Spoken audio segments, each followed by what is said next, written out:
কয়েকদিন থেকে দেখা যাচ্ছে যে জাতীয় সঙ্গীত পরিবর্তন নিয়ে একটা বিভিন্ন সোশ্যাল মিডিয়া বা বিভিন্ন জায়গায় দেখা যাচ্ছে যে জাতীয় সঙ্গীত পরিবর্তন করা হোক বা বিভিন্ন জায়গায় ভাষণ দেওয়া হচ্ছে যে এর পরিবর্তন চাই। কেউ কেউ মনে করছে যে এটা ঠিক না, কেউ কেউ মনে করছে যে না, যেটা আছে এটা ঠিক থাকুক, কেউ কেউ মনে করছে যে এখানে কিছু পরিবর্তন করা যায়।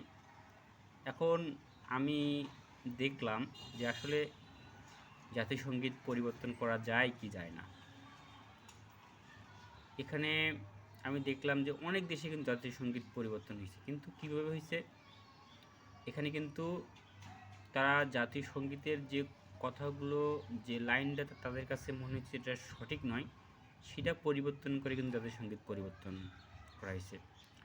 এর মধ্যে যেমন আছে কানাডা, আছে অস্ট্রেলিয়া, এই মাঝে করা হলো, জার্মানি আছে, রাশিয়া আছে, তারপরে অনেক দেশ, আমাদের পাশের দেশ নেপালে আছে, জাতীয় সঙ্গীতের লাইন পরিবর্তন করা হয়েছে।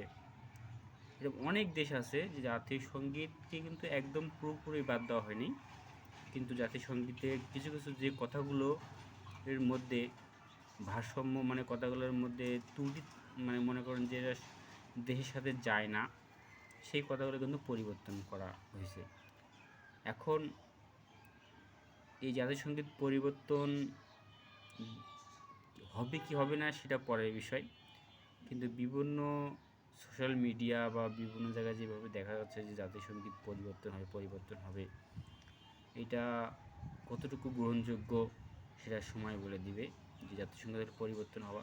আমার মনে হয় জাতীয় সঙ্গীত যেখানে যে কথাগুলোর মধ্যে আমাদের দেশের ভাবমূর্তি নেই, সম্পর্ক নেই, সে কথাগুলো বাদ দিয়ে কোথাও কোনো পরিবর্তন, ওই লাইনগুলো পরিবর্তন করা যায়। যেমন বিভিন্ন দেশ এই কাজগুলো করছে, আমি অনেক দেশের নামগুলোই বললাম।